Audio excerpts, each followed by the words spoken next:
বিদেশ থেকে ভিক্ষা করে আমাকে আনতে হয়, আর এই চোরের দল আমার দুঃখী মানুষের সর্বনাশ করে বা লুটতরাজ করে খায়।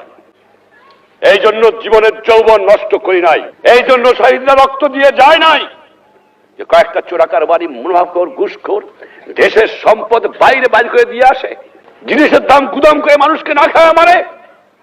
উৎখাত করতে হবে বাংলার বুকের থেকে এদের।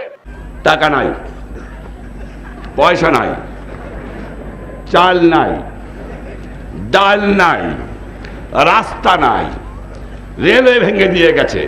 আপনারা ভালো করে কাজ করেন, ঘুষ খাওয়াটা বন্ধ করেন, দুর্নীতি বন্ধ করেন। দেশে অন্ধ অন্ধ দুর্নীতি ভরে গেছে। আমি আশ্চর্য হয়ে যাই, যাও ভিক্ষা করে আনি, তাও চাটার গুষ্টি চাইতে খেয়ে ফেলায় দেয়, আমার গরিব পায় না।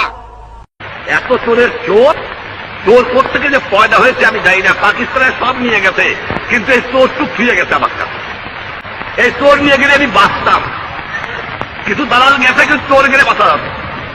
শতকরা 20 জন লোক শিক্ষিত, আমরা শতকরা 20 জন, তার মধ্যে শতকরা 5 জন লোক আমরা বলতে পারি আমরা শিক্ষিত। আজকে একটা কথা প্রশ্ন আমার, এই যে দুর্নীতির কথা বললাম, আমার কৃষক দুর্নীতিবাজ না, আমার শ্রমিক না, তা কে?